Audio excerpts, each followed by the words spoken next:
안녕하세요. 사연에 빠진 아의 DJ 민영입니다. 오늘도 두 가지 사연 준비되어 있는데요. 끝까지 함께 해주실 거죠? 그럼 구독과 좋아요 버튼 눌러주시고 오늘의 사연도 바로 시작해 볼게요.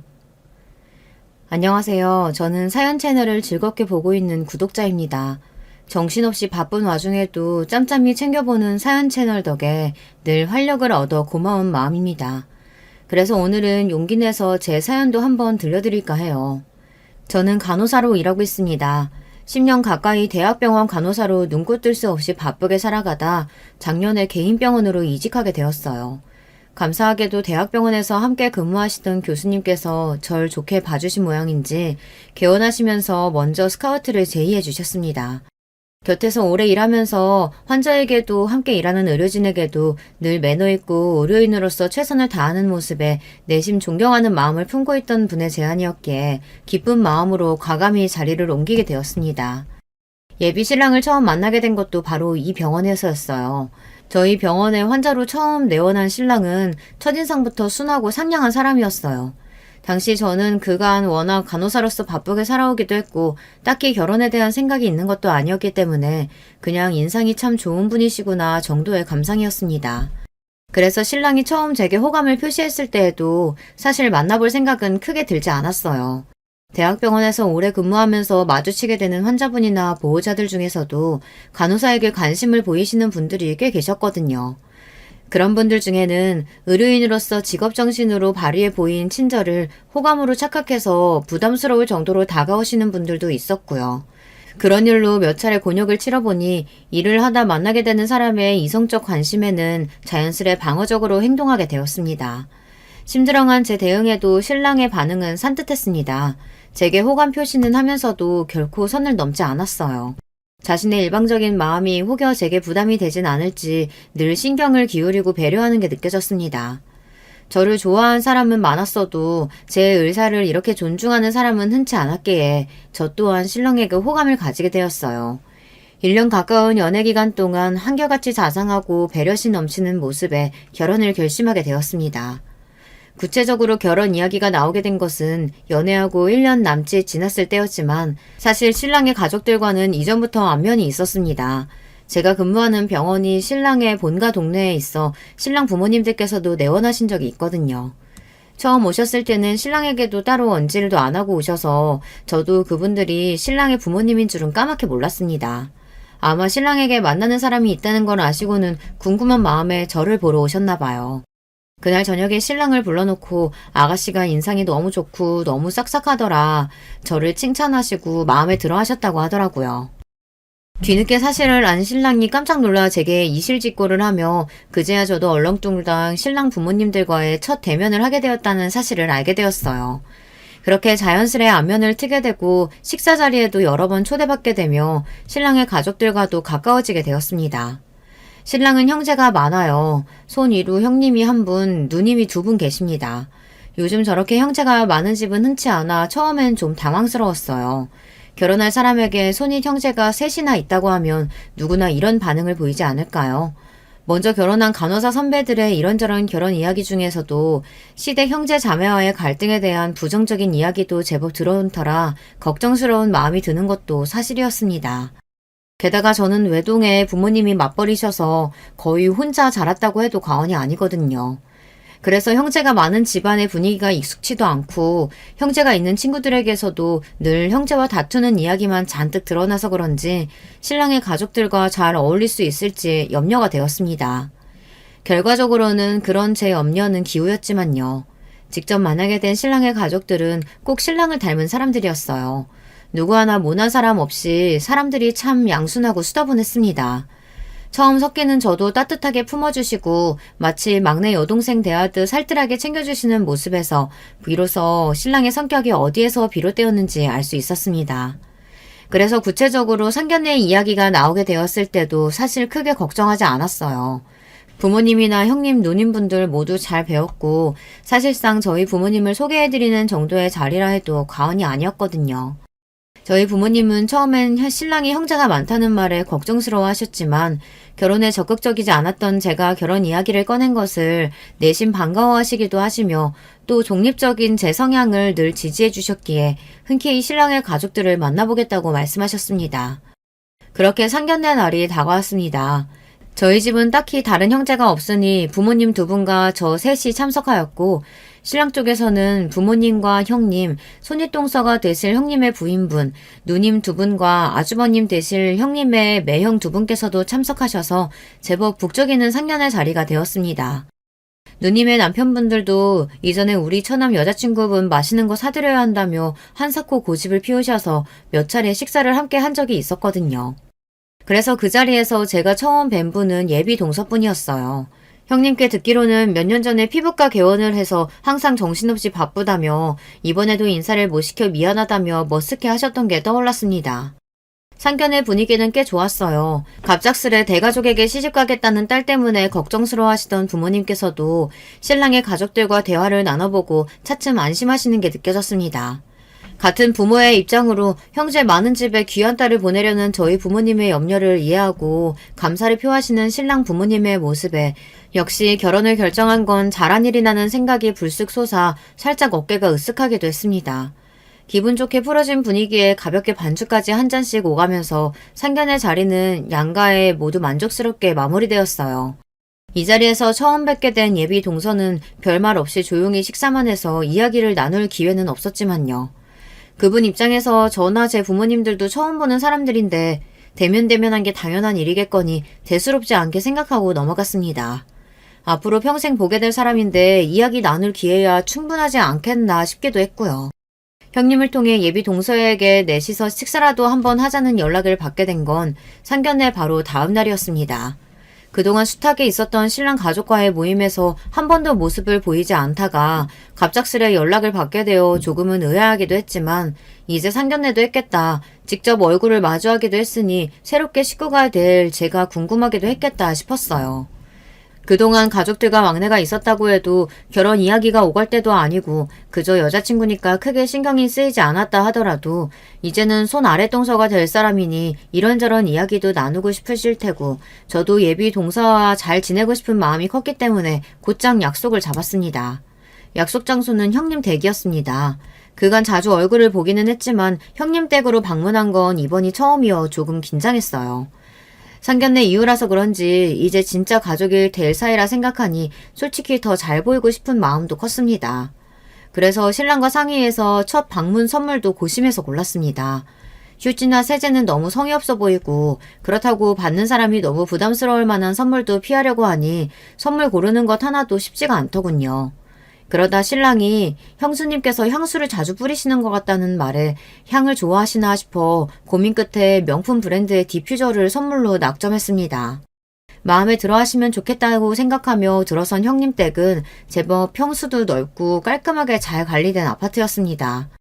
반갑게 맞이해 주시는 형님 뒤에 한 걸음 물러서 있는 예비 동서에게 인사를 건넸습니다. 초대해 주셔서 감사합니다. 집이 너무 예뻐요. 아, 예. 제가 바빠서 일하시는 분이 잘 관리해주고 계세요. 민준 씨가 형수님께 늘 좋은 향기가 난다고 하길래 준비해봤어요. 향이 집이랑 어울릴지 모르겠네요. 아, 감사합니다. 순간 예비 동서의 입꼬리가 어색하게 올라가는 것 같았지만 어서 들어오라고 재촉하는 형님께 정신이 빼앗겨 넘어갔습니다. 저희가 온다고 이것저것 준비하신 모양인지 벌써 집안에서 맛있는 냄새가 났습니다. 시장할 테니 우선 식사부터 하자며 형님이 이끄시는 대로 식탁으로 향하니 상이 삐져나오도록 음식이 한가득 차려져 있었어요. 항상 바빠서 얼굴 보기도 힘든 분인데 예비 동생 부부 대접한다고 고생하셨을 생각을 하니 조금 안쓰럽기도 하고 감사하기도 했습니다. 아우, 뭘 이렇게나 많이 준비하셨어요. 음식하는 게 보통 일이 아닌데 너무 고생하셨겠어요.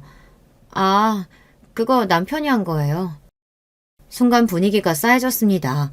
요리야 당연히 형님이 하실 수도 있는 거죠. 그런데 묘하게 너 때문에 내가 그런 수고스러운 일을 할 리가 없지 않느냐는 삐딱한 태도가 느껴졌습니다.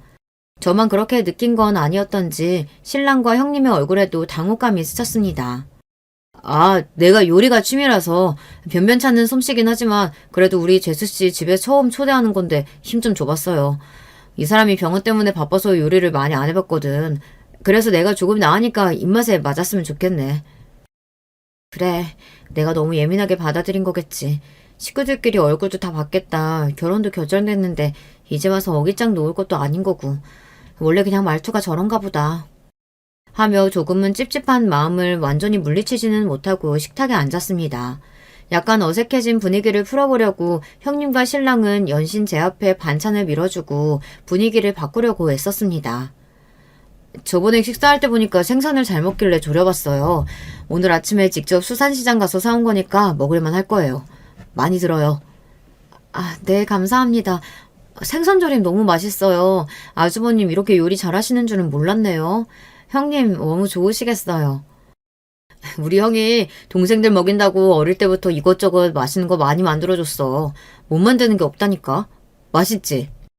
이렇게 세 사람이 대화를 짜내가며 분위기를 풀어보려 애쓰는 내내 예비동서는 혼자 뚱하니 깨작깨작 젓가락질만 해댔습니다. 이쯤 되니 눈치를 안 채려고 해도 안 챌 수가 없었죠. 아, 나 뭔가 단단히 눈밖에 난 모양이로구나.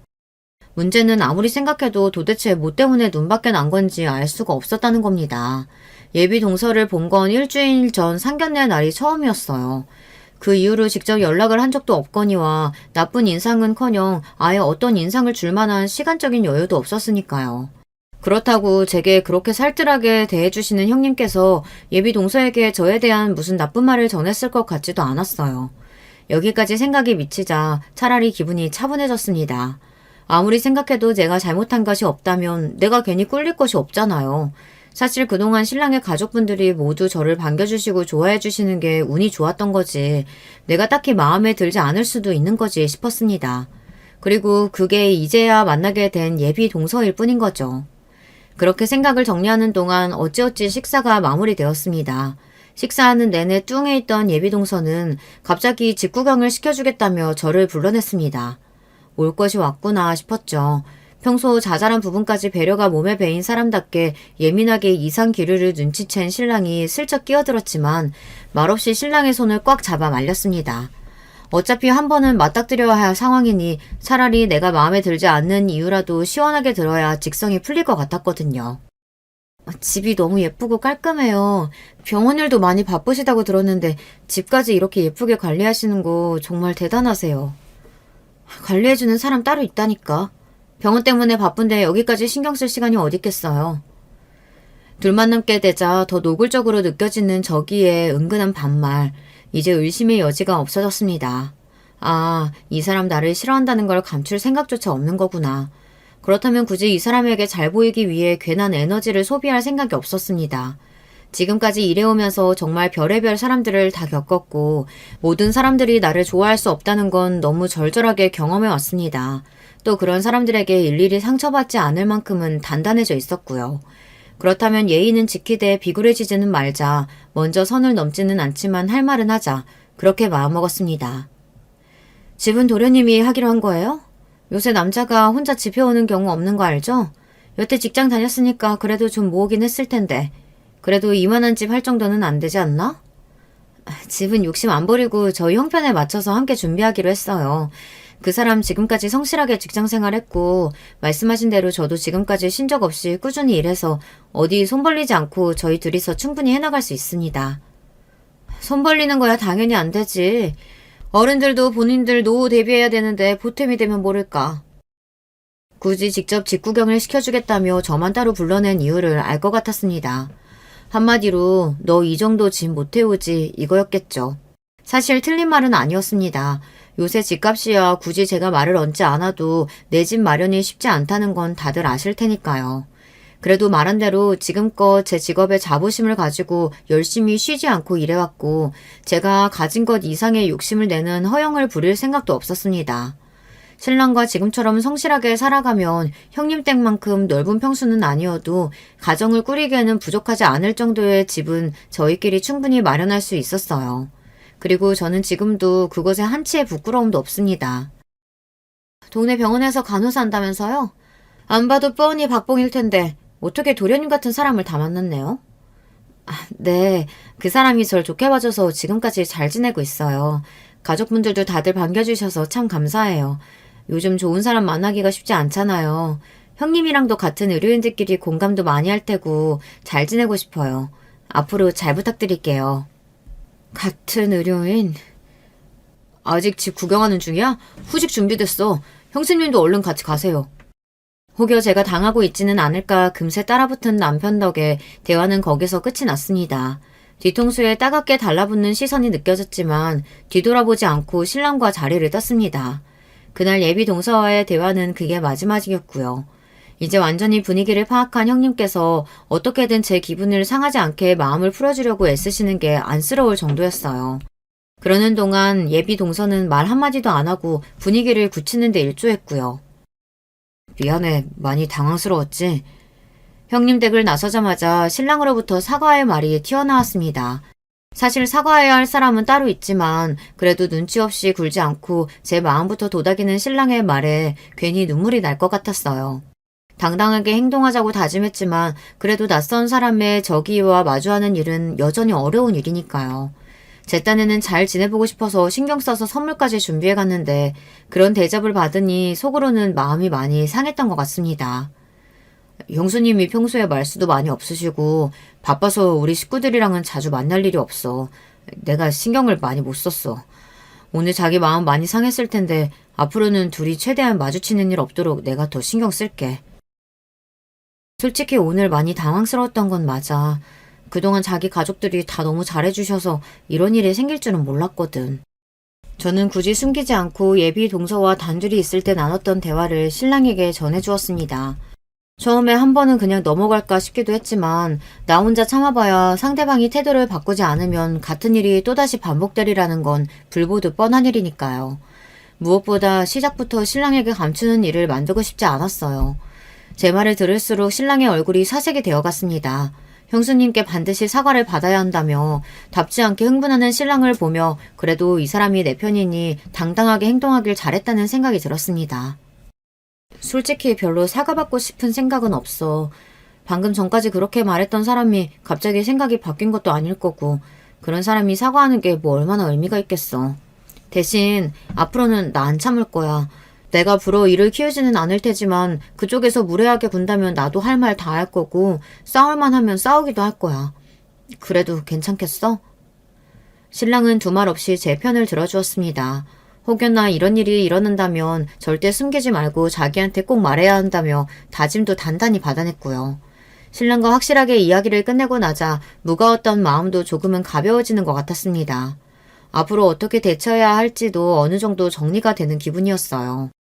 예비 동서로부터 연락을 받은 건 다음날 근무 시간 중이었어요. 근무 중에 저장되지 않은 번호로 연락이 와서 받지 않고 넘겼더니 문자가 왔더라고요. 지금 본인 병원 근처에서 좀 보자고. 순간 눈을 의심했습니다. 본인도 피부과 개원이니까 지금이 제 근무 시간이라는 건 당연히 알고 있을 텐데 다짜고짜 나오라니요. 그것도 본인이 찾아왔다는 것도 아니고 저보고 오라니. 대번에 사람을 깔보는 듯 했던 눈초리가 떠올랐습니다. 평소 근무 중에 핸드폰을 잘 들여다보지 않는 제가 눈에 띄게 굳은 표정으로 문자를 바라보자 선생님께서도 이상한 낌새를 느끼셨는지 무슨 일이 있느냐 물으셨어요. 근무 중엔 일이 최우선이라는 평소 생각답게 금세 표정을 바꾸고 일단 일에 집중했습니다. 답장을 한 건 근무가 끝난 다음이었어요. 근무가 이제 끝나서 연락드립니다. 하실 말씀 있으신가요? 바로 전화가 오더군요. 내가 연락한 게 언젠데 뭐가 그렇게 바쁘다고 이제야 문자 한 통 덜렁 보내요? 근무정이었어요. 근무 시간에 연락하신 거면 혹시 급한 일이실까요? 손이 동서 될 사람이 연락한 거면 당연히 빨리 연락해봐야겠다는 생각 안 들어요? 끝났으면 이쪽으로 넘어와요. 손이 동서 될 사람이라고 이제 겨우 2번 본 사람이 이렇게 사람을 오라가라 해도 되는 건가요? 기가 찰 노릇이었습니다. 할 말은 굴뚝 같았지만 무려 평일 근무 시간에 당장 나오라는 소리를 해가며 해야 할 말이 있다는 게 대체 뭔가 싶어 일단 알았다고 했습니다. 그 와중에도 병원 주소는 안 보내고 병원 이름만 덜렁 이야기해서 검색을 하고 있자니 이게 대체 뭐 하는 짓인가 싶더군요. 어이가 없었지만 이 갑작스러운 사태에 대한 자초지정을 신랑에게 톡으로 남겨두고 약속 장소인 예비 동서 병원 맞은편의 카페로 들어섰습니다. 바로 본인 병원 앞인데도 미리 나와 있지는 않았는지 예비 동서의 모습은 보이지 않았습니다. 도착했다는 전화에도 좀 기다리라더니 30분이 다 되어서야 못 씹은 표정으로 카페의 문을 열고 들어오는 예비 동서의 모습을 볼 수 있었습니다. 느릿느릿 제 쪽으로 걸어오는 예비 동서는 제 맞은편에 팔짱을 끼고 앉더니 한참을 말없이 저를 쳐다보았어요. 꼭 말로만 듣던 못된 시어머니 같더군요. 정작 진짜 시어머니가 될 분의 선한 눈매가 떠오르자 어떻게든 제 기를 죽이려고 드는 제 눈앞에 예비 동서의 모습이 가당찮게 느껴졌습니다. 그때였습니다. 결혼 진짜 할 거예요? 순간 이게 무슨 소린가 싶었습니다. 무슨 말씀이신가요? 결혼 진짜 할 생각이냐고.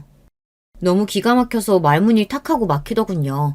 순간 어이가 없어 굳어있는 제 모습을 어떻게 해석한 건지 동서의 태도가 기고만장해졌습니다.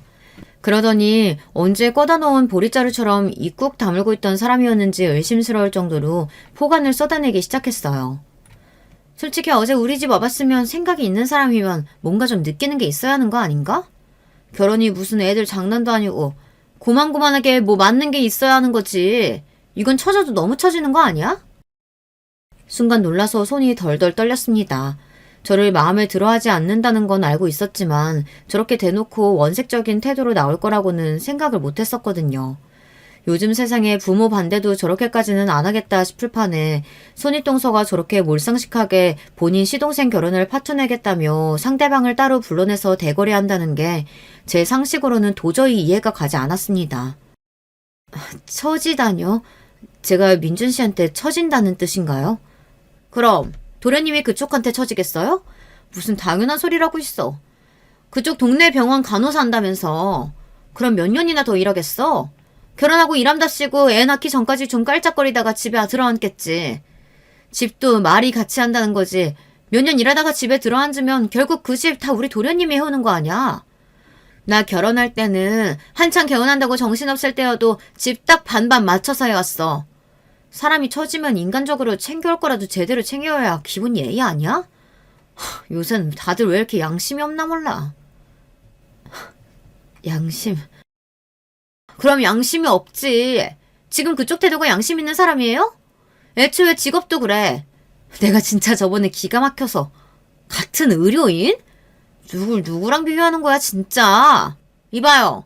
그쪽이랑 내가 같은 의료인이에요? 의사랑 간호사가 같은 의료인? 지금 여기 있는 사람 아무나 붙잡고 물어봐. 누가 의사랑 동네 간호사를 같은 의료인이라고 하나. 양심이 없으면 주제 파악이라도 제대로 하든가. 기도 안 차네 진짜. 말 같지도 않은 말이 이어질수록 뒷목이 뻐근해졌습니다. 도대체 저 사람은 뭐가 문제인 걸까요? 본인이 하는 말이 잘못된 말이라는 인식조차 없는 것 같았어요. 저는 간호사라는 제 직업에 사명감과 자부심을 가지고 일해왔습니다. 일이 힘들지 않았다고 하면 거짓말이겠지만 제 적성에도 잘 맞았고요. 간혹 저 사람처럼 간호사라는 직업을 얕잡아보는 사람들도 더러 있었지만 그런 그릇된 생각에 흔들리지 않을 정도로 아무나 할 수 없는 직업이라는 확신을 가지고 살아왔습니다. 또한 그러한 제 믿음을 더 단단하게 만들기 위해 일하는 와중에도 틈틈이 공부를 게을리하지 않았습니다.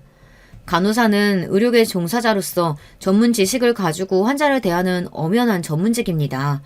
절대로 저런 몇 번 본 적 없는 사람들에게 양심 운운하는 폭언을 들어가며 인격적인 모독을 당할 만한 일이 아니었기에 더더욱 예비 동서의 말을 들어줄 수 없었습니다. 형님이 간호사를 어떻게 생각하시는 줄은 잘 알겠네요. 그 생각에 동의할 생각도 없지만 그렇다고 한들 형님이 저한테 이런 식으로 무례하게 굴 권리는 없어요. 결혼을 결정한 당사자인 저랑 민준 씨가 그렇게 생각하지 않고 결혼 후에 일을 어떻게 할지는 저희 두 사람이 결정할 문제지 제3자인 형님이 이래라 저래라 할 문제가 아니잖아요. 저를 몇 번이나 보셨다고 제가 결혼하고 몇 년 있다 일 관두고 집에 들어앉을지 어떻게 확신하고 그런 말씀을 하시는진 모르겠지만 양심 운운하시는 건 정말 선을 넘어도 한참 넘으셨어요. 더더욱 저는 제가 민준 씨한테 처진다는 생각은 단 한 번도 해본 적 없습니다. 제 말이 이어질수록 상대의 얼굴이 시뻘겋게 달아오르기 시작했습니다. 분노로 가득 찬 눈은 마치 감이라는 말을 내뱉는 것 같더군요. 상대가 흥분하는 걸 보자 오히려 아까의 당황한 마음이 침착하게 가라앉는 것 같았습니다. 저도 민준 씨도 똑같이 직장 생활하는 사람이고 무슨 수준 차이가 그렇게 난다는 건지 이해가 가지도 않지만 애초에 사람이 사람한테 처진이 많이 하는 소리를 하는 것 자체가 무례한 거라고요. 도대체 형님이 무슨 권리로 저한테 이런 말도 안 되는 소리를 하고 사람 상처 주려고 하세요? 제 말의 어느 부분이 버튼이 눌린 건지 예비동서의 눈이 순식간에 뒤집히는 게 보였습니다. 그러더니 이내 주변 사람들이 있는 것도 아랑곳하지 않고 고래고래 소리를 질러대기 시작했습니다. 권리? 그럼 너보다 이 집 식구로 산 나한테 권리가 있지. 아직 들어오지도 않은 너한테 권리가 있겠니? 사람 말 따박따박 말꼬리 잡아가며 말대꾸하면서 곧 죽어도 형님 소리 하는 것도 마음에 안 들어. 결혼할지 안 할지도 모르는데 내가 왜 네 형님이야? 이쯤 되니 이건 대화가 아니었습니다. 대화할 생각이 없는 상대와 대화를 시도하는 것만큼 힘 빠지는 일도 드물죠. 그때였습니다. 수진아, 그만하고 형수님 바꿔. 순간 찬물을 끼얹는 것처럼 주변이 순식간에 싸해졌습니다. 아직 사태 파악이 채 되지 않았는데도 예비농소의 낯빛이 새파랗게 질린 것이 선명하게 보였어요. 저도 더는 대화를 이어갈 생각이 없었기에 그저 한숨만 쉬고 엎어놓았던 휴대폰을 예비 동서에게 내밀었습니다. 한참을 머뭇거리던 예비 동서는 이 사태를 피할 방법이 없다는 걸 깨달았는지 이윽고 제 휴대폰을 받아들었습니다. 휴대폰을 받아드는 예비 동서의 손이 덜덜 떨리는 건 말할 필요도 없었죠. 그 정신없는 와중에도 저한테 망신당하는 꼴은 들키기 싫었는지 스피커폰 기능을 해제하고 귀에 스마트폰을 갖다 댔어요. 아무 말도 하지 않고 그저 신랑이 하는 말을 듣는 예비동서의 시시각각으로 변하는 얼굴이 제법 볼만했습니다. 도대체 무슨 말을 하길래 아까 내게 보였던 그 오만방자한 태도는 쏙 들어가고 불쌍하기 짝이 없는 꼴이 되었는지 순간 측은한 마음이 들기도 했지만 다시 직전에 아득바득 절 깔아뭉개지 못해 안달이 났던 모습을 다시금 떠올리며 누가 누굴 걱정하나 지금 이런 상황에 처한 나나 걱정해야지 마음을 다잡았습니다. 통화가 끝났는지 예비동서는 제 쪽을 쳐다보지도 않고 테이블에 스마트폰을 올려두고는 황급히 자리를 떠났습니다. 저는 아직 끊어지지 않은 전화를 붙잡고 대체 무슨 말을 했냐고 물었지만 신랑은 묵묵부답이었습니다. 그 난리를 통화로 다 전해들었으니 신랑도 제게 얼마나 민망하겠어요. 그저 데리러 올 테니 조금만 기다리라는 말로 전화 통화를 마쳤습니다. 사실 저도 통화를 할 생각까진 못했어요. 그래도 무슨 말을 듣게 될지 모르니 녹음 정도는 생각해봤지만 약속 장소로 나오기 전 보낸 톡을 확인한 신랑의 태도는 단호했습니다. 처음엔 아예 본인도 같이 나가겠다고 하는 걸 한사코 말렸습니다. 가뜩이나 나를 도끼눈 뜨고 보는데 시동생이 같이 나오면 또 나를 뭐라고 생각하겠느냐. 자기가 같이 나가면 나한테 하려던 말을 그대로 하겠느냐. 겨우겨우 뜯어 말린 결론이 통화 연결이었습니다. 도대체 무슨 말씀을 하시려고 너한테 이렇게까지 경우 없이 행동하시는 건지 나도 직접 들어봐야겠다는 신랑의 성화에 도저히 잠재울 수 없었거든요. 그 결과가 이렇게까지 참담하리라고는 저도 예상 못했지만요. 저를 데리러 온 신랑은 제 앞에서 차마 고개를 들지 못했습니다. 한참을 말을 잇지 못하던 그는 미안하다는 말만 되풀이하더군요. 본인 잘못도 아닌데 생각지도 못한 예비 동서 때문에 본인도 당혹스러울 그가 몸둘 바를 몰라하자 보는 저는 속이 상했습니다.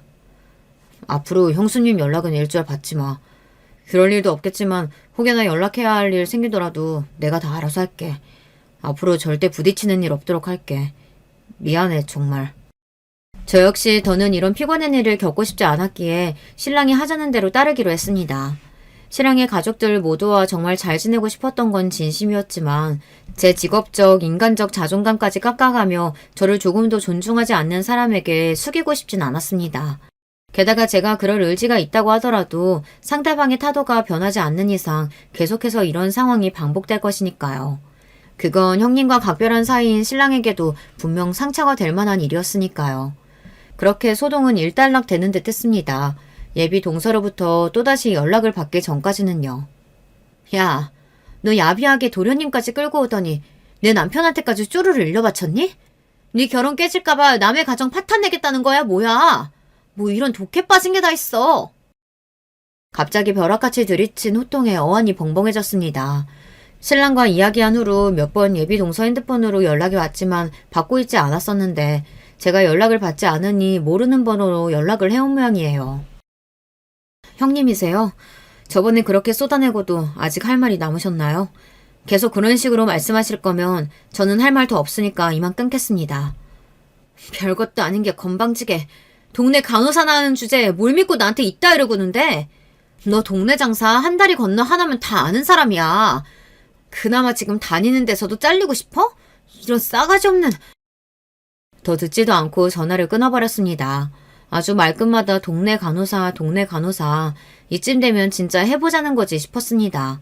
자기가 뭐 얼마나 대단한 의사길래 다른 병원 간호사 밥줄까지 끝내 만에 함부로 말하는지 화가 머리 끝까지 뻗쳐올랐습니다.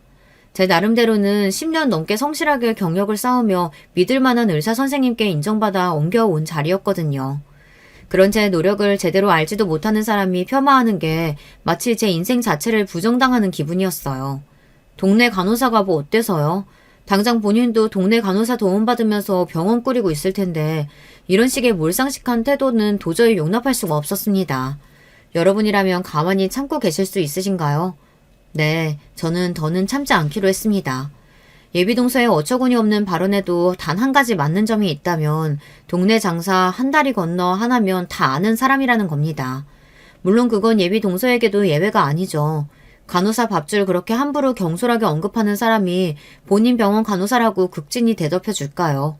저는 그날 바로 피부과에서 근무하는 동료 간호사들에게 연락을 돌렸습니다. 예비 동서의 피부과가 제가 근무하는 지역과 그리 멀지 않은 탓에 연결고리는 금방 찾을 수 있었어요.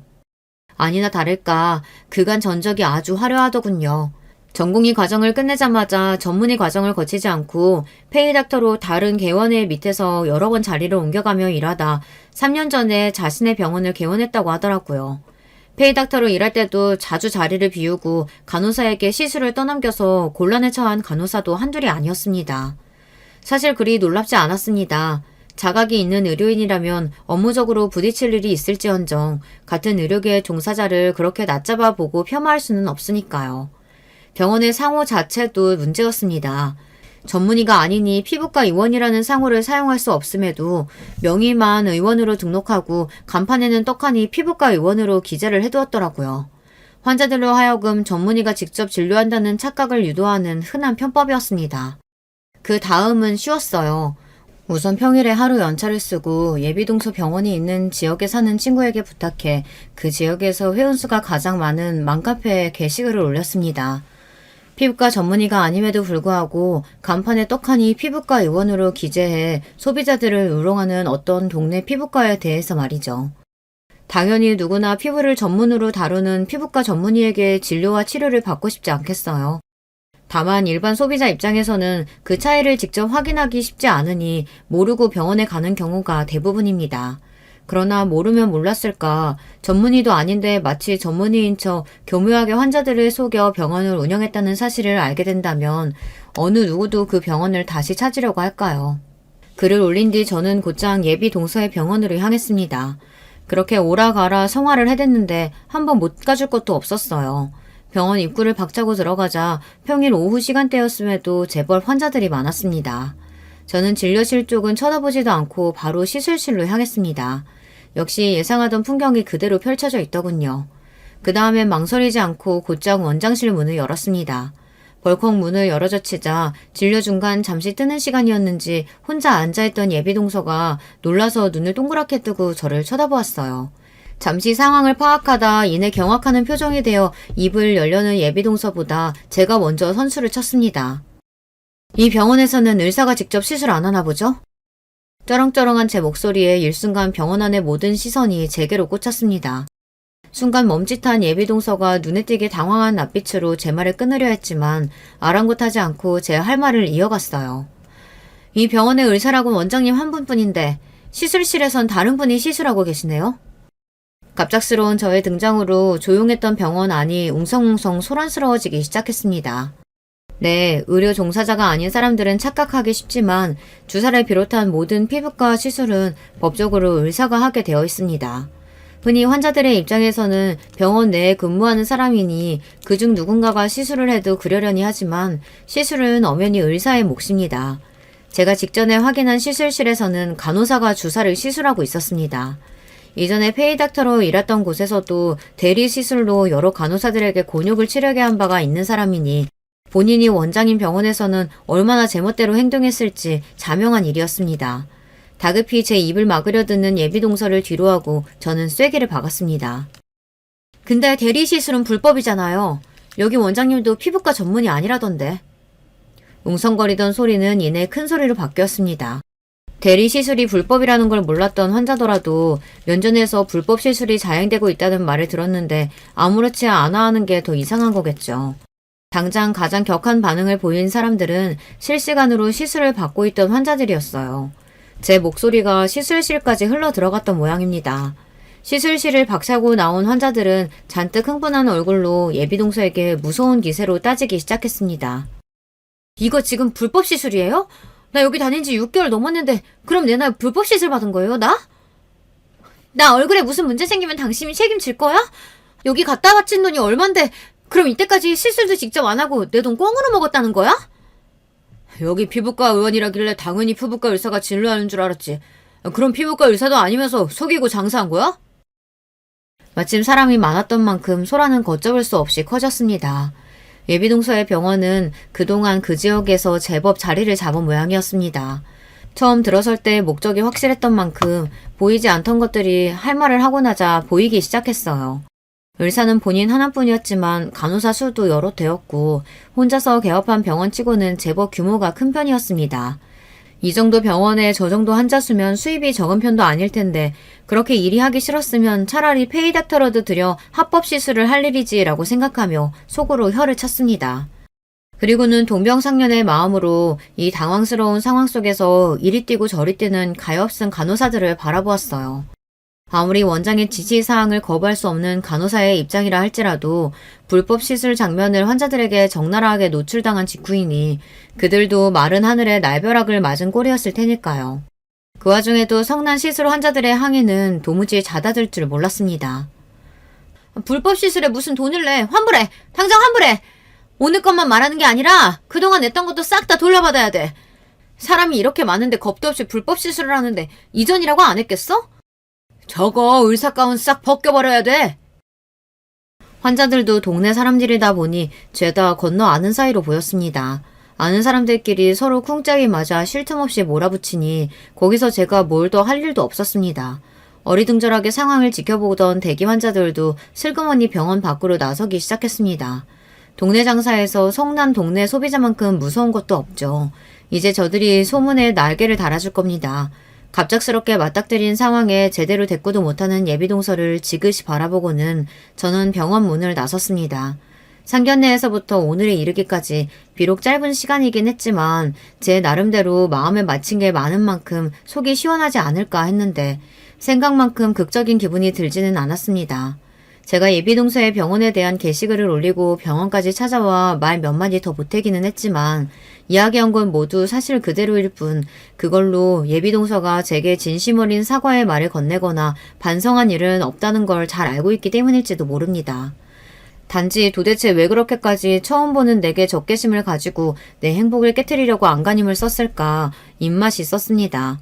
그렇게 생각에 잠겨있던 저는 누군가 팔을 획 채는 느낌에 정신을 번쩍 차렸습니다. 너 무슨 억하심정으로 여기까지 와서 내 병원에 깽판을 놔! 아직도 저 스스로를 피해자라고 생각하는 모양이었습니다. 아, 이 사람은 사태가 이 지경까지 와도 반성하지 않는구나. 저는 제 팔을 붙든 예비동서의 팔을 차갑게 뿌리치고는 비로소 하고 싶은 말을 이어갔습니다. 저 아주버님께 고자질한 적 없어요. 뭐? 아주버님한테 형님이 한 말 고자질한 적 없다고요. 예비동서에게 전화로 폭언을 들은 이후 신랑에게 들은 바로는 예비동서의 만행이 형님께 전해진 건 신랑으로부터였습니다. 저와 예비동서 간 연락을 차단하려면 다른 사람은 몰라도 형님에게는 상황을 전해야 했을 테니까요. 신랑은 그날 카페에 있었던 일을 처음부터 끝까지 통화 녹음을 해두었다고 하더라고요. 신랑 역시 그 일로 형님과의 사이가 틀어질까 염려가 되었지만 그럼에도 자신을 믿고 결혼을 진행하기로 결심한 저를 생각하고 형님에게 통화 녹음을 들려드렸다고 합니다. 거기까지는 생각을 못했던 저는 사실을 알고 당황했지만 신랑은 아무리 생각해도 그것보다 더 상황을 정확하게 전달할 방법이 없다고 생각했다고 말했습니다. 그러니까 아주버님께서 들으신 말 전부 형님에게서 나온 말이지 제 입에서 나온 말은 하나도 없어요. 애초에 저는 형님 가정이 어떻게 됐든 형님한테 관심 없어요. 그러니 원망을 하려거든 제가 아니라 스스로를 원망하세요. 예비동서는 순간 할 말을 잃은 모양이었습니다. 예비동서와 형님 사이를 이간질하는 사람이 저라고 한치의 의심도 하지 않은 것 같아 보였어요. 아랑곳하지 않고 저는 제 할 말을 담담히 계속했습니다. 동네 간호사를 하도 무시하셔서 그래도 의료인으로서 자긍심은 지키실까 했는데 그것도 아니었네요. 애초에 형님은 저를 무시할 수 있는 자격이 없는 사람이에요. 형님 같은 사람한테 비하당할 만큼 저 간호사로서 허투루 살지 않았어요. 제가 싫으셨으면 그냥 속으로 싫어하시는 것만 하지 그러셨어요. 어차피 서로 피하려고 하면 충분히 피할 수 있었을 텐데. 지금은 아니지만 처음에 형님이랑 정말 잘 지내고 싶었던 건 진심이에요. 이제부터 저는 형님은 없는 분이라고 생각할 테니 형님도 그렇게 알고 지내셨으면 좋겠네요. 제 할 말을 마친 저는 후련한 마음으로 돌아섰습니다. 결말이 좋지는 않았지만 그래도 나중에 마음에 맺힌 것 없도록 당사자에게 다 털어냈고 미련이 남을 것 같지도 않았습니다. 물론 결혼을 준비하는 와중에 뜻하지 않게 겪지 않아도 될 좋지 않은 일들을 겪게 되었지만 모든 사람이 다 내 마음 같을 수는 없는 거겠죠. 그 이후로 제가 맘카페에 올려뒀던 게시글을 따로 지우거나 하지는 않았습니다. 이미 소문이야 퍼질 대로 퍼졌고 평판이 전부라고 해도 과언이 아닌 동네 장사에서 기만은 결코 용서받을 수 없는 잘못이었어요. 불법 대리 시술에 대한 신고도 이미 여러 차례 들어간 것으로 알고 있습니다. 같은 의료인으로서 불법 시술은 변명의 여지 없는 잘못이므로 그 부분에 대해서는 안타까운 마음조차 들지 않았습니다. 나중에 건너듣기로는 간판에 쓰여있던 피부과 의원 명칭은 소리 소문 없이 내려갔다고 하더군요. 형님에게는 그 이후로 따로 연락을 받았습니다. 신랑과 함께 간만에 뵌 형님은 그간 마음고생이 심하셨는지 많이 수척해 보이셨어요. 그날의 토간 녹음을 직접 들으셨으니 형님께서도 충격이 크셨겠죠. 의도한 일은 아니었지만 신랑과 형님 모두에게 상처를 남긴 것 같아 제 마음도 편치만은 않았습니다. 여러모로 송구한 마음에 어두워진 제 얼굴에 오히려 형님이 더 몸둘 바를 몰라 하셨습니다. 형님은 제 얼굴을 보기 민망해 하시면서도 사과와 함께 사정을 설명해 주셨어요. 그 사람이 유복하게 자라기는 했어도 형제도 없고 부모님께서도 살가운 분들이 아니시라 원한 부분이 좀 있어요. 나랑 결혼할 때에도 내가 그 사람보다 조건이 처지니 망설였는데 그런 거 필요 없으니 완전히 제 사람이 되어달라고 해서 결혼했거든.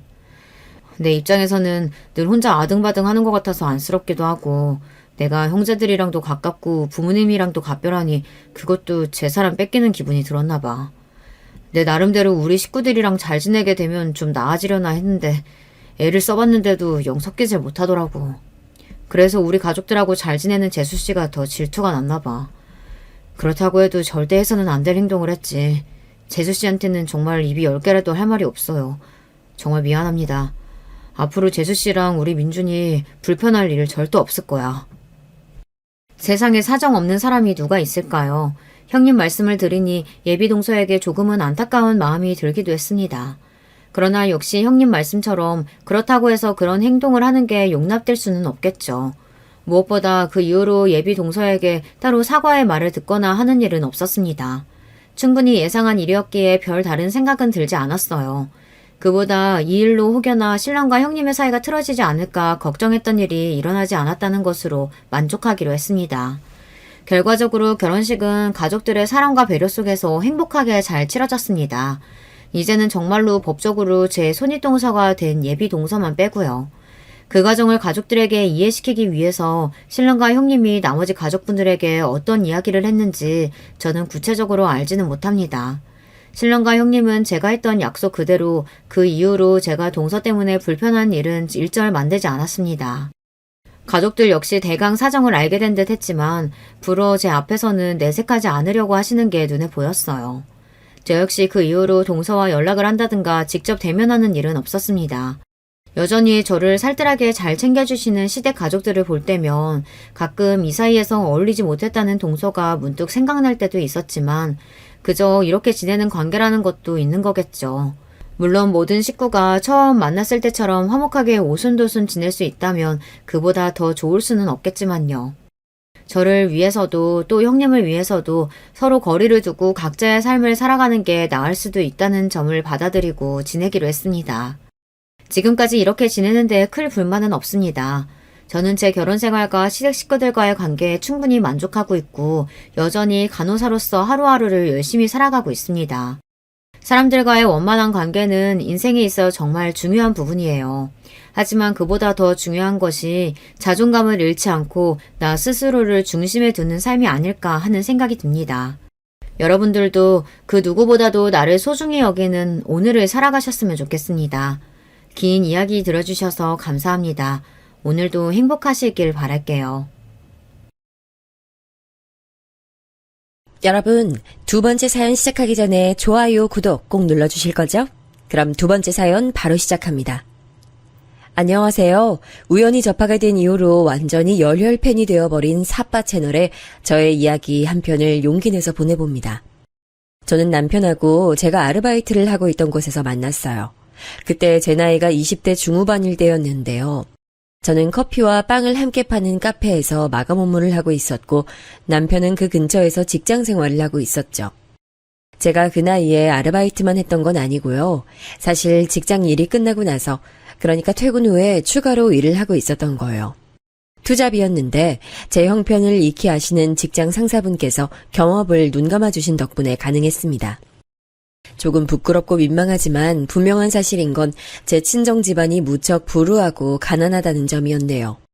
그래서 저는 남편이 저에게 호감을 내비쳤을 때 망설이지 않고 딱 선을 그었어요. 저기요 오빠, 저에게 관심 보여주시고 잘해주시는 건 진심으로 감사한데요. 제가 말씀드렸다시피 낮엔 직장 다니고 밤엔 아르바이트 하는 거라서 시간 자체를 내기가 힘들어요. 누굴 사귀고 이러는 것 자체가 저한텐 사치거든요. 가정사를 물어보는 건 너무 섣부른 것 같아서 그러지 않고 있었는데 혹시 너 혼자 집안의 생계를 책임져야 하는 상황인 거야? 형제자매는 없어? 너 아직 나이가 어린데 그럼 부모님도 연세가 그렇게까지 많으시진 않을 거 아니야. 네가 이렇게 하루 종일 일에 매달려서 산다는 게 너무 대단하기도 하고 짠하기도 해서 한번 물어보는 거야. 대답 안 하면 궁금해서 또 물어보실 것 같으니까 제가 솔직하게 답변할게요. 네, 제가 집안 생계를 책임지고 있는 거 맞고요. 참고로 저희 집엔 빚까지 있어요. 허투루 산 적 한 번도 없는데 병원비며 각종 생활비 때문에 빚을 안 질 수가 없었네요. 이제 궁금한 거 없으시죠?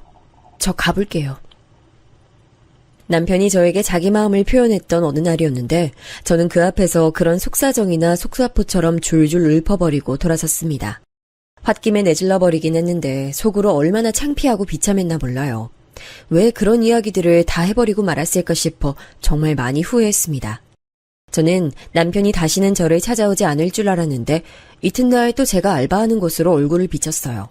잠깐 얘기를 나누고 싶다길래 저는 거절했지만 남편의 표정이 왠지 간절해 보여서 결국 승낙했습니다. 마주 앉아서 대화를 나눴을 때 저는 그 자리에서 눈물을 보이고 말았어요. 다름 아니라 그때 남편이 자기 얘기를 해줬거든요.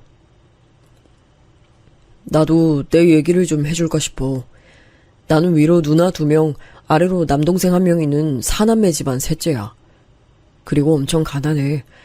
누나들은 둘 다 중학교까지만 나오고 바로 취업 전선에 뛰어들었어. 그만큼 집안 형편이 너무 어려웠으니까. 그런 집안 사정이 있을 줄은 몰랐어요.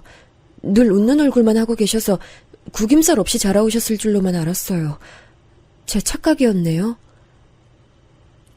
그간 제멋대로 남편이란 사람을 겉모습으로 판단하고 재단했던 거였죠. 사실 남편은 저 못지않게 힘든 가정 환경에서 자라난 사람이었고 그로 인해 저에게 자기 마음을 꺼내어 보이기까지 많은 용기가 필요했던 거였더라고요. 남편의 진솔한 얘기를 들은 그날 저는 저도 모르게 남편의 손을 맞잡고 말했습니다.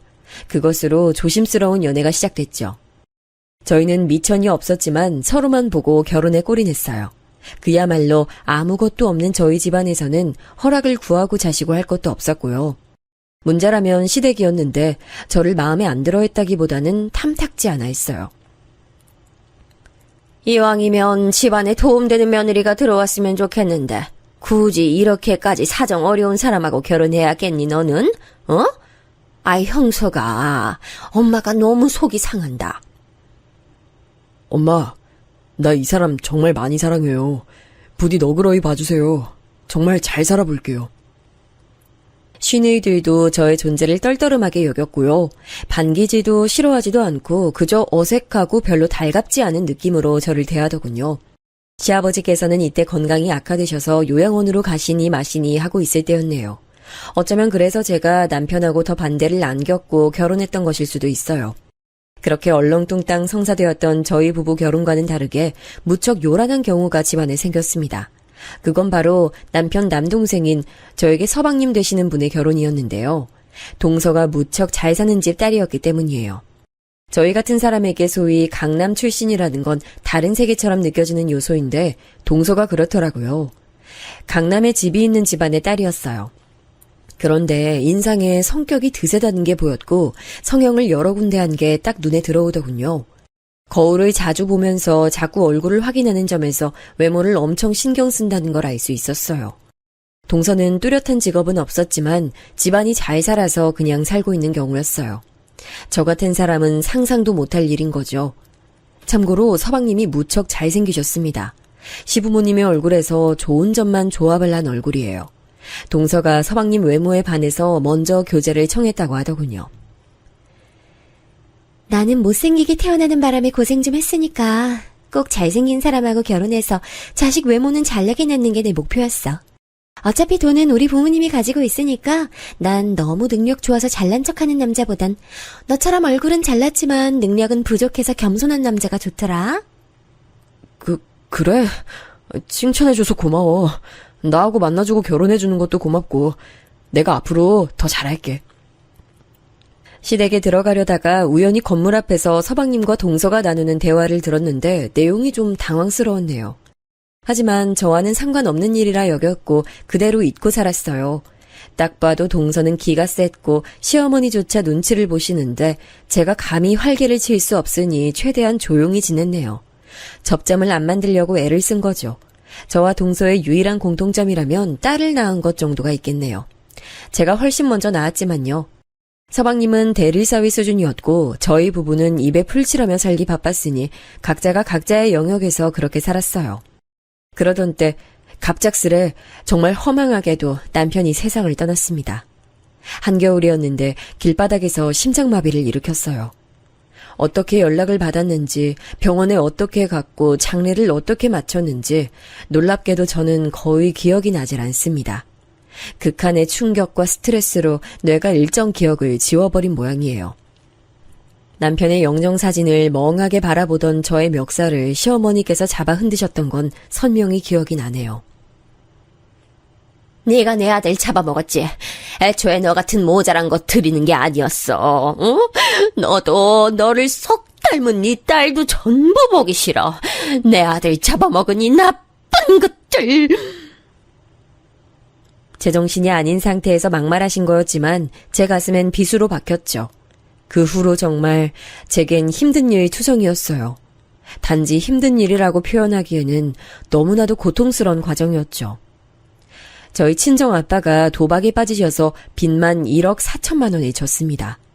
지독한 가난의 굴레가 끝내는 친정아빠의 목을 조른 모양이었어요. 강력한 유혹을 못 견디신 거였죠.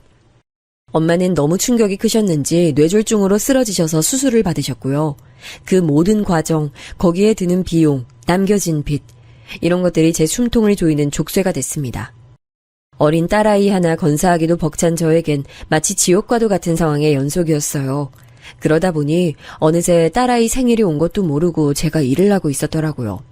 간신히 알아차렸어요. 달력에 딸아이가 자기 생일이라고 표시한 걸 제가 본 거죠. 당장 선물 사줄 돈이 없는데 정말 참담했습니다. 그날 공장에서 일을 하는 내내 정말 한숨만 나왔어요. 퇴근길엔 뭐라도 사가야 할 텐데 싶었죠. 귀가하던 제 눈에 햄버거 전문점에서 붙여놓은 광고 전단이 보였어요. 그 햄버거를 구매하면 귀여운 캐릭터가 달린 작은 열쇠고리를 함께 주는 행사를 하고 있다는 그 광고 전단을 저는 어느새 뚫어지게 쳐다보고 있었죠. 수중의 돈을 확인해본 저는 딱 이걸 구매할 수 있는 금액이 있다는 걸 알았어요. 홀린 듯이 매장에 들어가서 그걸 주문했네요. 포장용으로 나온 햄버거 꾸러미를 손에 드는데 저도 모르게 울컥하더군요. 남들은 이걸 아무렇지도 않게 신제품 나온 게 인기 많다고 하니까 한 번씩 구매해보는 것일 텐데 저는 이게 너무 대단하고 중요하게 여겨진다는 것 자체가 그 순간 저를 미치게 만들었어요. 그러면서도 집으로 향하는 속도를 늦출 순 없었네요. 조금이라도 햄버거에 온기가 남아있을 때 딸아이에게 맛보여주고 싶었거든요. 지선아, 짜잔!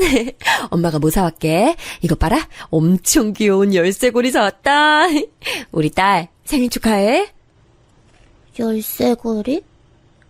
엄마, 근데 그거는 열쇠가 있어야 쓸모 있는 거 아니야?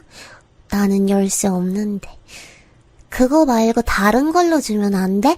나 토끼 인형이랑 바비 인형이랑 2층짜리 인형의 집 갖고 싶어. 너 아직도 인형 타령이야? 엄마가 그런 건 어차피 금방 질리는 것들이라고 했잖아. 비싸기만 하고 금방 질려서 버리게 될 것들인데. 엄마가 안 사줬는데 질리는지 아닌지 어떻게 알아.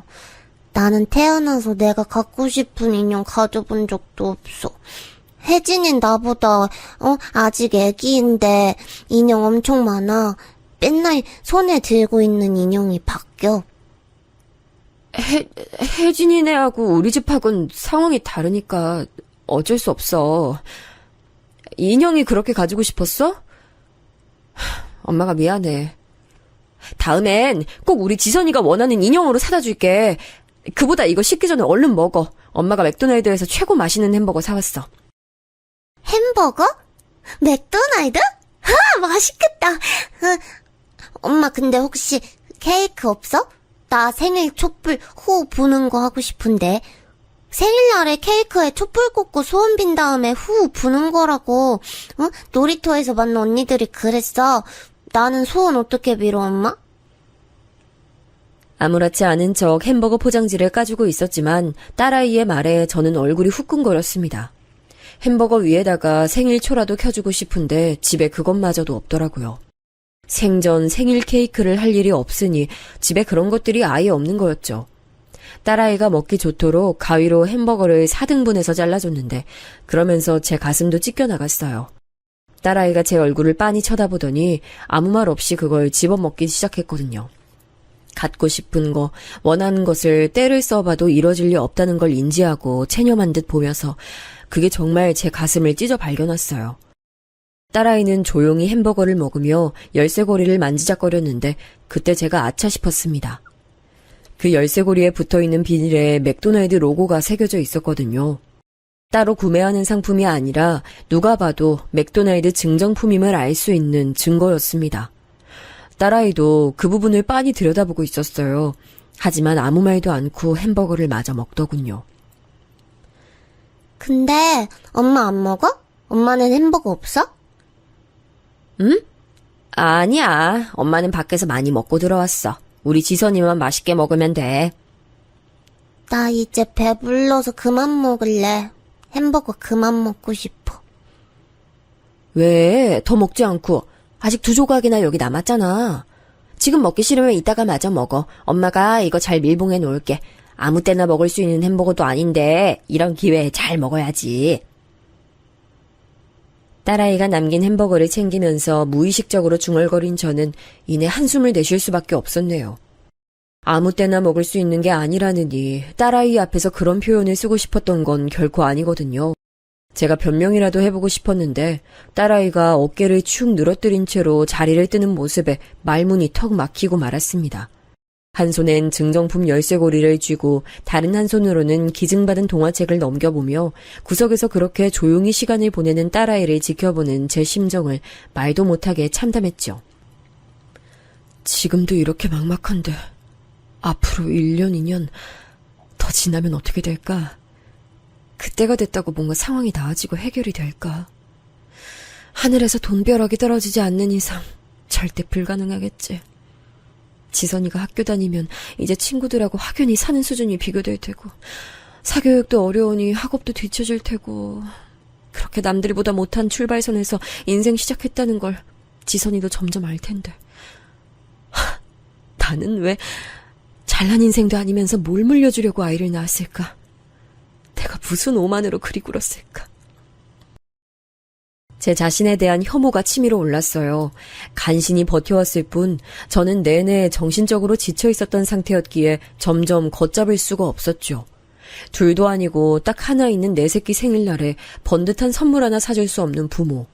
과연 이게 부모 자격이나 있는 것인지, 자식은 이런 부모 밑에서 태어나고 싶어서 태어난 게 아닐 텐데 그럼 너무 불행한 일생이 아닐지 이런 생각들을 하면서 저는 차라리 내가 죽는 게 내 딸에겐 낫지 않을까 하는 결론까지 도달했습니다.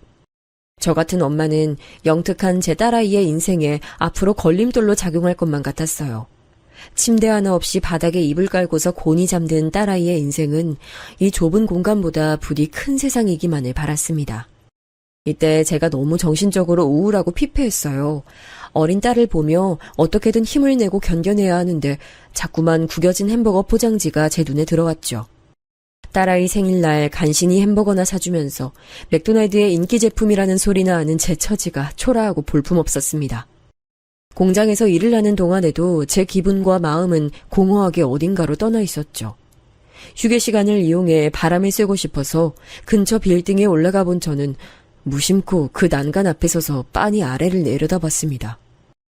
여기서 떨어지면 어떻게 될까?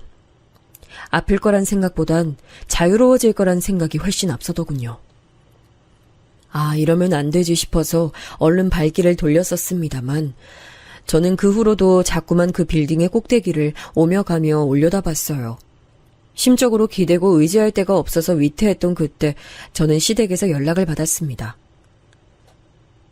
올해 형석이 기일인 목요일이라서 모이기도 힘들고 또 그 주말엔 다들 일정이 이미 있다 하고 그래서 차라리 한 주도 이르게 그냥 모여서 얼굴들이나 서로 보고 밥 한 끼 먹으면 좋겠네. 네 생각은 어때? 아, 저는 어머님께서 정하신 대로 하는 거죠. 연락을 무슨 일로 주셨나 했더니 오빠 기일 문제를 이렇게 미리 상의를 주시네요. 아주 감사합니다. 너 지금 나를 비꼬는 거야? 내 피 같은 자식 떠나보내고 힘들어도 너보다 100배 1000배로 힘든 게 바로 나야. 내가 너무 여태까지도 속이 문드러져서 아무것도 못하고 지금도 간신히 너한테 연락하는 건데 네가 그런 식으로 말을 하면 나는 뭐 어쩌라는 거야? 죽으라는 거야? 아니에요. 그런 거 아니고요. 무튼 알겠으니까 한 주 이르게 뵙는 걸로 저도 그렇게 할게요. 그때 봬요. 저는 지끈거리는 머리를 부여잡으며 전화를 끊었죠. 당장이라도 그만 살고 싶고 다 놓아버리고 싶은 마음만 가득했던 저였는데 대뜸 시어머니께서 발끈하시는 걸 들으니 정말 진절머리가 쳐지더라고요. 저는 며느리이고 어쨌든 피 한 방울 안 섞인 남이니까 그렇다 쳐도 당신 아들의 피를 이은 손녀는 궁금하지도 걱정되지도 않으신 모양인지. 이런 걸 따지고 싶은 게 본심이었지만 전부 관뒀네요. 어쨌든 제가 세상을 떠나기라도 하면 제 딸아이는 시어머니께서 키워주실 가능성이 높다고 저는 그 계산까지 했었어요.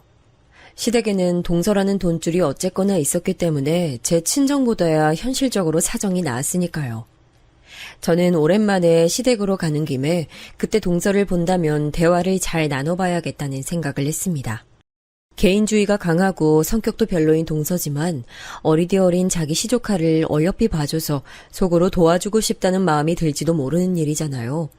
저는 그런 심란한 생각들을 복잡하게 하며 그날 딸아이의 옷을 최대한 깔끔하게 신경 써서 잘 입혀갔습니다.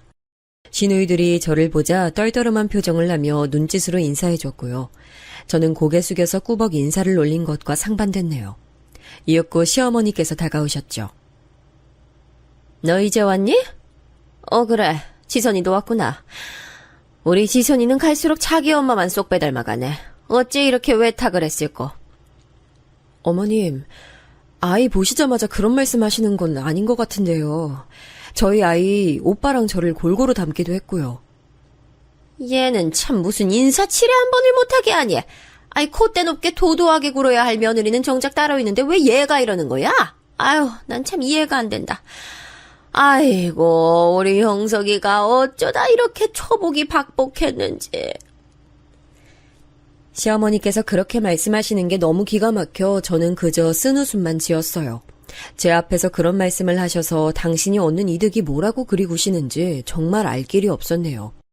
제가 이때 스스로도 확 느껴질 만큼 살이 엄청 빠져 있었고 안색도 안 좋았건만 그런 건 전혀 언급 안 하시는 시어머니를 보며 정말 남이구나라고 생각했습니다. 불편한 식사가 다 끝나고 저는 아이들이 있는 작은 방으로 향했어요. 그런데 동서도 마침 그 방으로 들어오더군요. 명품의 문외한인 제가 보기에도 명품으로 보이는 옷을 빼입은 동서는 단정하게 입는 것에만 치중한 제 옷차림과 비교가 됐어요. 그건 아이들 옷도 마찬가지였는데 동서가 저랑 제 딸아이 옷을 번갈아서 쳐다보더니 이내 팔짱을 낀 자세로 피식 웃더라고요. 자기가 먼저 이런저런 말을 늘어놓더군요. 우리 혜진이가 다음 달에 생일인데 이것저것 준비하려면 바빠서요. 동네 엄마들도 다 불러야 하니까 미리 상의할 것도 있고요. 아이 생일에 그 정도까지 준비할 거리가 있나? 혹시 뭐 어디 장소 대관이라도 하는 거야? 그럴까 싶어요. 레스토랑 먼저 생각했는데 초대받는 입장에선 요즘 뷔페가 가장 좋다길래 저도 지금 그럴까 어쩔까 고민하고 있네요. 아이들도 기본적으로 뷔페 가면 많이 먹진 못하더라도 구경하고 음식 종류 배우고 이러는 것들 재밌어 하잖아요. 괜찮겠죠? 그러고 보니까 지선이는 생일날 뭐 했어요? 올해 생일 이미 지났나? 동서가 그렇게 묻는데 갑자기 제가 꿀먹은 벙어리라도 된 것처럼 입이 다물리더라고요. 제 난처한 표정을 보면서 동서는 피식 웃었죠. 그러더니 자기 딸하고 손장난치며 놀고 있었던 제 딸을 부르더군요. 지선아, 우리 지선인 생일날에 뭐하고 놀았어? 선물 뭐 받았어? 어디 좋은 데 놀러 갔어? 네? 저는 그냥 햄버거요.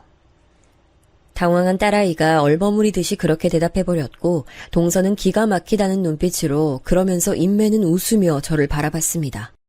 불가항력적으로 저는 얼굴이 뜨거워지는 게 느껴졌어요. 애써 침착한 목소리를 내봤지만 동서는 코웃음 치더군요. 아, 햄버거를 워낙 좋아해서 그거 사줬어. 근데 혹시 동서가 더 맛있는 거 사주겠다고 하면 사양하진 않을게. 어머, 정말요? 그럼 그럴까요? 우리 지선이 한창 잘 먹고 잘 클 나이인데 생일에도 꼴랑 햄버거 먹었다는 게 저는 왜 이렇게 마음이 아플까요? 정말 그걸 먹고 싶어서 먹은 게 아니라 기껏 먹은 게 그 정도 수준이었다는 것이 훤하게 읽혀서 그런 걸까? 우리 혜진이 생일날 뷔페에서 파티하게 되면 지선이도 초대해줄까 싶네요. 뷔페, 초대라는 단어가 솔깃했는지 딸아이가 얼굴이 금세 환해졌어요.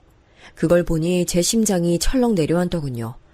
이렇게라도 딸아이가 멋진 뷔페에 가서 체험을 하게 된다면 좋을 거란 생각이 들었어요. 바로 그때 동서가 믿을 수 없는 말을 제 딸아이에게 꺼냈습니다. 그런데 어쩌지? 이 세상엔 공짜가 없는 법이거든. 원하는 게 있으면 값을 내야 하는 게 당연한 거야. 우리 지선이도 이 정도는 알고 있지? 슈퍼에 가면 돈 내고 물건 사잖아. 뷔페에 가고 싶으면 값을 내야 되는 거야. 저는 돈 없는데요. 뷔페는 음식 아주 많이 있는 곳 아니에요? 그런 데는 비싸니까 저는 돈이 없는데. 어머나, 그래? 그럼 어떡할까? 춤이라도 출래? 우리 혜진이가 춤을 엄청 좋아하거든? TV 화면에 가수 무대 나오면 꼭 시선 고정한다니까? 지선이가 동생 위해서 춤 좀 춰봐. 잘 추는지 보고 나서 합격인지 불합격인지 알려줄게. 어? 뭐해? 얼른 일어나서 춤 안 추고. 지선아, 너 뷔페 안 가고 싶어? 이런 기회가 또 올 것 같아? 태어나서 그렇게 화가 난 적은 맹세코 처음이었습니다. 사람이 순간적으로 너무 화가 나면 뒷목이 저릿하고 눈앞이 어지럽다는 걸 그때 제가 경험했네요. 딸아이가 쭈뼛거리면서 자리에서 일어난 순간 저는 손으로 동서를 밀쳤습니다. 동서, 지금 뭐 하는 거야?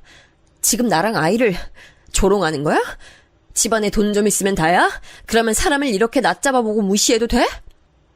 어디서 지금 사람을 치고 난리예요? 기가 막혀. 싫은 소리 안 듣고 싶으시면 그따위로 살지 마셨어야죠. 가진 거 없고 이런 거 하나도 없는 인생 주제에 뭐가 떳떳하고 잘났다고 지금 점 일치면서 눈알 부라려? 동서, 입 조심해. 본인이야말로 자기 힘으로는 하나도 한 거 없고 잘난 것도 없고 그저 부모 잘 만나서 호의호식하는 주제. 사고방식 너무 건방진 거 아니야? 뭐라고? 거렁뱅이 년이 지금 나랑 같은 시댁 뒀다고 해서 감히 나한테 그딴 망발을 짓거려? 야, 원래 같았으면 넌 나랑 한 공간에 있지도 못했어. 너랑 나는 사는 세상이 다르고 계급이 다르다고. 흙수저 물고 태어나서 자식한테 물려줄 것도 그것밖에 없는 너보단 내 인생이 훨씬 가치 있고 빛나거든? 자식한테 돈은 물려줄 수 있을지 몰라도 교양은 가르쳐주지 못하겠네. 동서 수준 보면 혜진이가 커서 어떻게 될지 빤히 다 보여. 어떻게 되기는? 귀엽고 예쁘게 크겠지? 이미 떡잎부터 이렇게 잘났잖아. 외모도 재력도 다 가진 우리 혜진이는 커서 연예인 될 거야. 내가 이미 그렇게 정해놨어. 중학교 들어가기 전에 모델 시키고 연기시키고 그럴 거야. 내 꿈이 내가 못한 걸 내 자식이 이뤄주는 거거든? 우리 혜진이는 자기가 성공하는 길을 이미 다 준비해둔 나를 세상에서 가장 존경하고 사랑할 텐데 너는 어떡해? 자기한테 시궁창 같은 현실만 보여주는 너를 과연 지선이가 존경하고 사랑해 줄까? 동서가 손으로 입을 가리고 푸흡 소리를 내면서 계속 웃어대는데 정말 속이 뒤틀리더군요. 이렇게 못돼 처먹은 사람은 난생 처음이었습니다. 제가 더 이상 참을 수 없어서 동서의 뺨을 한 대 날리려 했는데 바로 그때 제 딸아이가 울기 시작했어요. 저는 그제서야 앞불싸 싶었습니다. 이 추잡한 언쟁을 딸아이가 바로 옆에서 다 보고 있었으니까요. 그걸 어떻게 제가 잠시 망각하고 감정만 앞서서 동서와 다툴 수 있었는지 그 내용을 다 들었을 텐데 정말 억장이 무너져서 딸아이 앞에 무릎을 접어 앉았습니다. 딸아이는 엉엉 우는 소리를 내며 연신 눈물을 뚝뚝 흘리고 있었고요. 그때 울음소리에 시댁 식구들이 다 몰려들었어요. 이게 무슨 일이냐는 듯 다들 궁금한 표정들을 짓고 있길래 제가 그랬습니다. 동서가 저희 지선이 보고 혜진이 생일에 뷔페 가고 싶으면 춤을 춰보래요. 제가 너무 화가 나서 동서랑 다투는 바람에 저희 지선이가 많이 놀랐나 봐요. 참담한 목소리로 그렇게 말했을 땐 동서의 만행을 알리고자 하는 의도가 담겨 있었기 때문에 그랬어요. 하지만 일동 침묵을 지키며 난감한 표정만 지을 뿐 아무도 동서를 나무라지 않더군요. 신용이나마 그렇게 하는 사람이 없었습니다. 어이가 없어서 서방님 쪽을 쳐다봤어요. 이건 정말 너무한 거라고 그렇게 생각하지 않으세요? 서방님이 동서한테 따끔하게 한마디 해주셔야 하는 일이라고 저는 그렇게 봅니다. 아, 글쎄요, 형수님. 저는 지금 이게 무슨 일인지 잘 모르겠네요. 여자들끼리 잘 해결보면 가장 좋을 것 같네요. 혜진아, 아빠한테 와. 우리 먼저 차에 가 있자.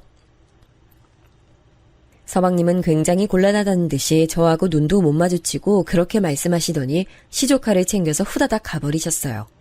시어머니 신우들은 하나같이 입을 꾹 붙이고 있었고요.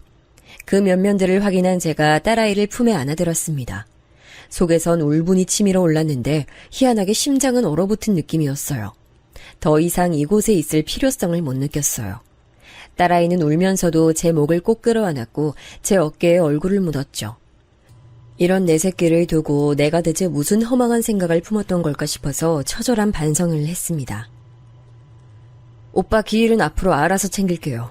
앞으로 다들 뵙는 일 없었으면 합니다. 지선이 소식 궁금해 마세요. 제가 혼자 잘 키울 거니까요. 저는 제 스스로에게 하는 다짐처럼 그렇게 말했습니다.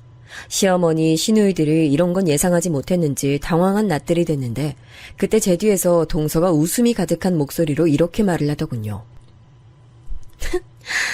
지선이 소식을 대체 누가 궁금해하긴 한다고 그런 말을 하나 모르겠네. 어차피 사는 수준 맨날 거기서 거기일 거 뻔한데. 행복한 소식에 기대되는 우리 집 정도나 돼야 누가 궁금해해주기라도 하는 거랍니다. 동서, 말 그렇게 하는 거 아니야. 그러다 천벌받아.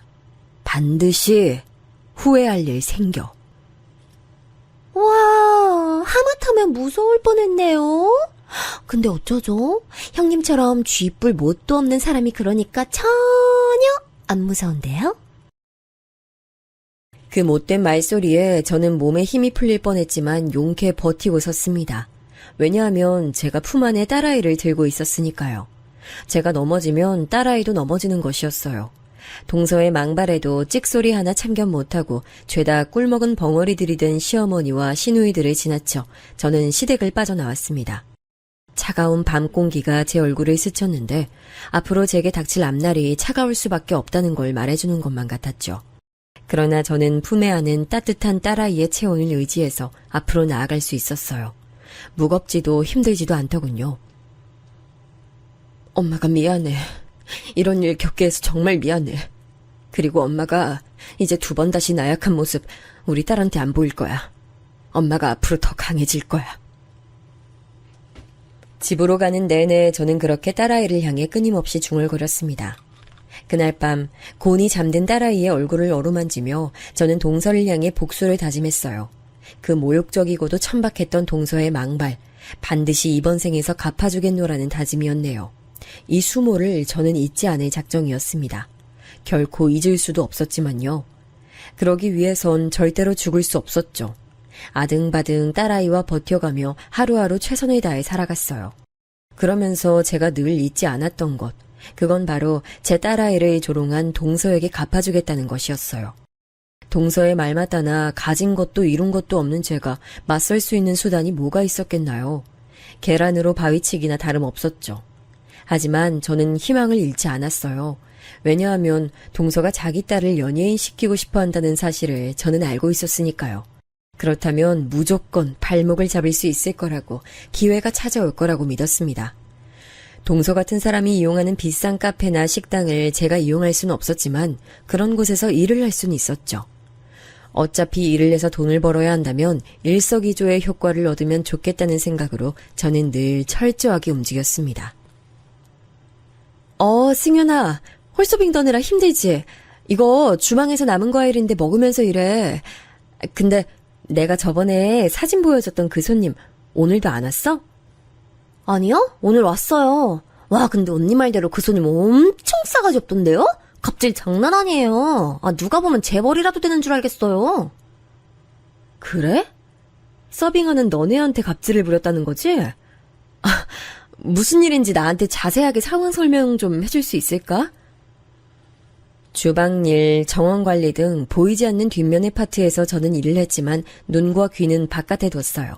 외모 컴플렉스, 낮은 자존감을 속 안에 두고 있는 동서는 어딜 가든 여유롭고 매끈한 대처를 하며 지내지 못했죠. 그래서 항상 부스러기를 흘리고 다녔어요. 꼬투리를 잡힐 만한 여지를 늘 두면서 살았다는 것이었죠. 저는 일을 하며 돈을 버는 동안 동서가 남기고 다니는 그런 것들을 족족 다 수집하며 기록했고요. 제 딸아이는 학교 생활을 시작하면서 부쩍 차분해졌으며 공부에 몰두하는 아이가 됐어요. 엄마, 학교에서 선생님이 그러셨는데 공부를 열심히 잘하면 어디로든 갈 수 있는 사다리가 생긴대. 그걸 타면 원하는 곳으로 건너갈 수 있대. 난 그게 무슨 말인지 이해는 못했지만 공부를 꼭 열심히 해야겠다는 것만은 알겠더라고. 엄마, 나 공부 열심히 잘할 거니까 앞으로 지켜봐줘. 우리 딸, 누가 보면 다 큰 어른인 줄 알겠어. 누가 이렇게 일찍 처리될래? 이러면 엄마가 고맙고 미안하잖아. 엄마는 미안하다는 소리 좀 그만해. 엄마가 나 위해서 맨날 돈 벌러 나가는 거 그걸로도 난 진짜 엄마한테 고마워. 내가 꼭 성공해서 엄마 호강시켜줄 거야. 어떻게 이게 어린 나이에 딸아이 입에서 나온 내용이 될 수 있었을까요? 환경 때문에 일찍 철이 들어버린 것 같아서 너무 짠하기도 했어요. 기특한 마음보다는 애잔한 마음이 컸네요. 저희 딸 정말 한 번도 사고 안 치고 학교 생활 바르게 하며 꿋꿋하게 잘 커줬습니다. 그렇게 악착같이 시간은 흘러갔고 그러던 어느 날이었어요. 정말 오랜만에 연락을 해온 이가 있었는데 다름 아닌 큰 시누이였습니다. 올케, 어떻게 지내? 그동안 잘 살았어? 연락을 그간 하고 싶었는데 실행으로 이어지지가 쉽지 않더라. 그냥저냥 잘 지냈어요. 여자 혼자 자식 키우면 어느 부분에서 힘들지 한번 상상해보시면 제 일상이 그려지실 거예요. 근데 웬일로 연락을 주셨어요? 어머님이 저한테 연락 한번 해보라고 형님 등 떠미신 게 아닐까 싶은데. 맞죠? 집안에 저 말고 잘난 며느리 하나 있는데 굳이 왜 이러실까요? 올케는 이런 데서 왜 이렇게 눈치가 좋아? 그래, 맞아. 엄마가 자꾸 올케한테 연락 좀 해보라고, 어떻게 사는지 들어보라고 하도 그래서 내가 전화했어. 그 잘난 며느리 얘긴 하지도 마. 그 싸가지 밥 말아먹은 것 때문에 우리도 학을 뗐지. 이미 꽤 됐어. 원래 싸가지 밥 말아먹은 인물인 것 정도는 다들 알고 계셨잖아요. 근데 새삼 그러세요. 콩고물이라도 떨어져야 그 싸가지를 참아주든 말든 하지. 자기가 번 건 없고 모든 게 지 부모 돈이니까 자긴 함부로 돈 크게 쓰지 못한다나 뭐라나. 맨날 그 소리만 해대면서 우리한테 절대 돈 안 쓰더라. 참아주는 것도 정도가 있지. 우릴 완전 개밥그릇으로 보고 점점 막 나가니까 우리도 짜증이 확 나서 작년부터는 아예 안 봐. 민석이도 지 와이프 등살에 맨날 눌리고 사니까 영 사는 맛이 안 난대. 스트레스 너무 심해서 면역질환 걸리고 얼마 전부터 병원 다닌다는데 이러다 이혼하는 거 아닌가 몰라. 큰 시누이가 그간 속에 담아둔 게 많았는지 제게 장장 40분에 걸쳐서 동서욕을 그렇게나 해대더군요. 이야기를 들어보니 서방님도 진작 이혼을 하고 싶어 하시게 됐지만 아무래도 자식이 있다 보니 그게 걸려 꾹 참으며 버티시는 중인 듯 싶었어요. 저와 잘 지내보고 싶다는 큰 시누이의 말을 저는 감흥 없이 흘려들었습니다. 가해자가 아니라고 해서 방관자가 쉽게 용서되는 법은 아니라잖아요. 딱 그런 이치더라고요. 막되먹은 동서 앞에서 납작 엎드리고 자기한테 이익될 거 있을까 싶어 눈치만 살살 보던 시누이들의 모습, 저는 여전히 잊지 않고 있었죠. 그래서 마음은 못 열었지만 시어머니께서 저희 모녀 근황을 너무 궁금해하고 계시다길래 저하고 딸아이가 같이 찍은 사진 몇 장만 전송해드렸네요. 그렇게 시댁에 인연만 다시 붙여놓은 상태로 지내던 어느 날이었어요. 큰 신우가 엄청난 소식을 물어다 줬습니다. 옳게! 그 싸가지가 지 가게 연다고 하더라? 친환경 소재로 만든 물건만 취급하는 자연주의 매장이라나 어쩐다나. 혜진이가 요즘 아동복 화본지 뭔지 그런 거 찍었잖아. 그거랑 연결해서 자기 가게 이미지도 챙겨가려고. 벌써 이런저런 작정을 하고 있나 봐. 동서가 자기 소식 올리는 인터넷 계정 제가 늘 확인하고 있지만 그런 소식은 없었는데. 정말 놀랍네요. 무슨 돈이 있어서 그러는 걸까요? 지금까지 딱히 직장 다니지도 않았잖아요. 무슨 돈이겠어? 당연히 지 부모 돈이지. 가게 차려달라고 1년 가까이 울고불고 난리를 쳤다던데?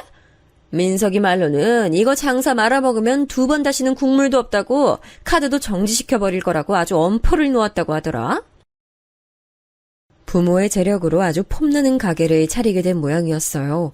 대신 이게 망하면 앞으로는 일절 지원이 없다는 엄포도 함께 있었던 듯 했고요. 저는 기회가 드디어 찾아왔음을 직감했죠.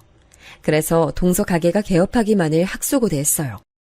몇 달 뒤 아주 번듯한 동네에 그럴싸한 인테리어를 가진 동서 가게가 문을 열었습니다. 깔끔하고 포근한 유럽 감성이 묻어나는 매장이었고 친환경 소재로 제작된 물품들만 취급하고 있어서 그런 것에 관심이 많은 돈 좀 있는 손님들이 주로 방문하더라고요. 원래 그런 것일수록 값이 나가니까요. 주로 집에 아이가 있는 주부들이 이 매장을 반겼습니다. 특히 가게를 연 주인장이 아동복 쇼핑몰에도 모델로 등장하고 있는 아이의 엄마라는 사실이 주부 손님들 구미를 당기게 했나 보더라고요. 그런 집단에서는 뭔가 한 발짝 앞서 나가는 아이 엄마를 보면 금세 선망의 대상으로 삼더군요. 혜진이는 공부와 거리가 먼 아이를 자라 있었어요. 진작에 연예계 쪽으로 장르를 동서가 정해놨으니 혜진이 입장에선 공부를 할 이유를 찾지 못했던 모양이죠. 외모가 서방님을 더 많이 닮아 어여뻤지만 끝이 비틀린 인매가 동서와 너무 닮아 있어서 혜진이 사진을 찾아보다가 놀랐던 기억이 있네요. 동서의 가게는 괜찮은 출발을 했습니다. 거의 시녀처럼 동서를 떠받들어주는 무리가 있던데 그들이 주로 단골이었고 저는 동서가 자기 인터넷 계정에다 혜진이의 화보 사진을 올리며 자기 매장을 홍보하는 글을 올린 날 결심했죠. 미친 복수를 실행하기로 말이죠. 저는 익명의 계정을 만들어서 동서가 올린 글에 댓글을 달았어요. 마치 여러분이 삿바 채널 영상에 댓글을 달듯이 말입니다. 옛날에 산하 레스토랑에서 일할 때 손님으로 오신 사장님 몇 번 뵌 적이 있었는데 그때 사장님 때문에 너무 힘들어서 정신병 걸릴 뻔했어요. 본인 가게에 본인 같은 손님이 오면 어떻게 하실 건가요? 그러자 그 댓글이 사람들로부터 엄청난 관심을 끌었고 동서는 이내 그런 곳은 간 적도 없다고 딱 잡아떼는 반응을 보였습니다. 예상했던 바였어요. 저는 그때의 일지를 날짜, 시간, 동서의 옷차림까지 상세하게 적어서 보관하고 있었기 때문에 그냥 그걸 그대로 올려버렸습니다. 그때부터 사람들이 놀라서 동서의 계좌에 몰려들더군요. 친환경 물건들을 팔고 친근하고 세련된 이미지를 구축해서 장사하고 자기 자식은 아동복 쇼핑몰에 나오고 있어서 얼굴도 공개되어 있는데 어떻게 이런 추잡한 과거 행적을 보유할 수 있는지 사람들은 믿을 수 없다는 눈치였죠. 정확히 사흘 뒤에 동서는 사과문을 올렸습니다. 벌써 9년 정도 된 옛날 일이라서 기억은 안 나지만 사과는 하겠다는 두루뭉술한 내용이었네요. 그렇게 진화를 하려던 모양이었습니다만 저는 이틀 뒤 다른 계정으로 새로운 과거 행적을 내밀었어요. 그 다음 날에는 또 다른 것을 게시했고요. 그러자 동서는 아예 자기 인터넷 계정을 삭제했습니다. 저는 지역 동네 주민들이 이용하는 인터넷 사이트에 가입해서 그곳에 동서의 이야기를 올렸어요. 그러자 그 동네 엄마들이 난리가 났지요. 자기는 집안도 잘났고 자기 능력도 뛰어나다고 하더니 그게 아니라 오로지 부모 돈이었다고요? 게다가 사랑받는 며느리라고 하더니 손절을 당했다고요? 이 사람 아주 웃긴 사람이네. 시집살이 당해서 고생하는 경우는 꽤 봤는데요. 자기 시댁 식구들에게 막말 날리는 막장 며느리는 처음 봅니다. 자기 형님 되는 사람에겐 그딴 저급한 막말까지 했었다니 정말 질이 나쁜 종자네요. 이런 사람이 아는 가게? 저는 안 가렵니다. 어쩜 이렇게 무례한 언행만 일삼으며 살아왔을 수가 있죠? 이런 못된 여자가 키운 딸도 모전 여전 아닐까요? 굳이 잘되게 도와주고 싶지 않아요. 이 여자 딸이 모델로 있다는 쇼핑몰, 저는 오늘부터 이용 안 할 거고 주변에도 소문 다 낼 거예요. 그 딸이 곧 중학교 들어간다던데 어디로 배정받았을까요? 무조건 피하고 싶네요. 이런 사건에 큰 관심을 가지는 집단이 바로 아이 엄마들 같더라고요. 엄청난 반응이 쏟아졌고 제가 얼마 뒤에 확인해보니까 아동복 쇼핑몰 사진에서 혜진이가 빠졌더라고요. 그리고 저는 모르는 번호로 연락이 와서 고민하다가 받아봤는데 동서였어요. 야, 너지? 이거 네 짓이지? 내가 암만 생각해도 너밖에 없어. 이딴 무서운 짓을 벌여? 너 정말 미쳤구나! 무슨 말을 하는 건지 전혀 모르겠는데? 목소리를 들어본 게 지금 얼마만이더라? 거의 10년 됐지? 강산도 변하는 세월인데 내가 너 같은 걸 신경이나 쓰고 살았을까? 난 우리 지선이 일로 바빠. 내일은 마침 또 발명품 대회 시상식 하는 날이네. 우리 지선이가 대상이야. 지난달에는 글짓기 100일장에서도 대상 받았는데 과목을 안 가리고 너무 다 잘해서 탈이지 뭐야? 혜진이는 잘 지내지? 우리 지선이만큼 전교 1등은 아니더라도 반에서 1등 정도는 하면서 살겠지? 갑자기 애 얘기는 왜 꺼내? 사람 복장 터지게 하고 싶어서 환장했니? 짜증나게 진짜! 그러더니 전화를 끊더라고요. 저는 후련한 심정으로 그날 딱 아이하고 외식했습니다. 너무 기분이 상쾌하더군요. 악착같이 동서의 흔적을 좇으며 살아온 보람이 있었어요. 불과 2달 뒤에 동서의 가게는 문을 닫았습니다. 장사가 안 되는 건 둘째치고 비난이 들끓으니 본인이 힘들었나 봐요. 그리고 서방님으로부터 이혼 소송을 당했죠. 소송 거신 걸 보면 서방님도 괴로웠던 많은 근거가 있었나 보더라고요. 근데 동서네 집안이 작은이들이 보기에도 동서가 영 안 될 인물이라 여긴 건지 그 소송에서 서방님에게 힘을 실어줬어요.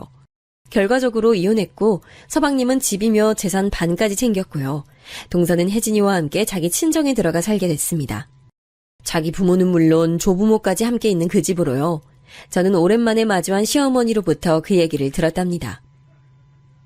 그것이 아주 죽을 맛이라고 악다구니 쓰고 거품 물면서 눈까지 뒤집으면서 그 집 안 들어가겠다고 난리를 쳤대. 민석이 붙잡고서 다시 잘해보자고 그 앞에서 무릎까지 꿇고 울었다는데 우리 민석이가 미쳤나? 거기에 넘어가게. 꼼짝도 안 했지. 아이고 망할 싸가지. 이제 카드 한 장 없이 그 집에서 자기 조부모 수발 들면서 살게 됐다는데 이 세상에 인과응보는 있는 거구나 싶네. 근데 어머님께선 굳이 왜 저를 따로 보자고 하셨어요? 그게 내가 세월 지나 보니까 우리 형석이한테 참 부족한 엄마였다는 생각 들고 너하고 지선이한테도 내가 너무 모나게 굴었었구나 싶고 이래저래 마음이 복잡하더라. 민석이가 자기 처자식하고 살던 집 그거 처분하면 나랑 살겠다고 여기 들어온다는데 처분한 돈은 너한테 줄까 해. 그걸로 지선이 대학도 보내고 시집도 보내고 그렇게 해. 여차하면 너도 새로 짝을 찾든지. 상상도 못한 이야기라 벙쪄 있었어요. 무척 진심이신지 시어머니께서는 씁쓸한 낯으로 진솔한 눈빛을 하고 계셨죠. 시누이들도 동의한 내용이더라고요. 제가 10년간이나 재혼을 안 하고 누굴 만나지도 않고 그저 딸아이만 보며 살아온 게 시댁 식구들에게는 많은 인상을 남겼나 봐요. 서방님은 부잣집 여자와의 힘든 결혼 생활 뒤에 남은 그 재산의 반절 이상 되는 것을 제게 넘겨주셨어요. 아무런 미련 한 톨 보이지 않으셨기에 제가 차마 만류할 엄두조차 안 나더라고요. 그 정도였네요. 당시에는 사실 너무 얼떨떨한 채로 그 과정을 지나왔는데 상황이 끝나고 나니까 그제서야 실감이 났죠. 저희 모녀에게 이제 돈 걱정이란 없는 거였어요. 영특한 딸아이 덕분에 저는 돈 관리도 걱정 없이 하면서 지내왔고요.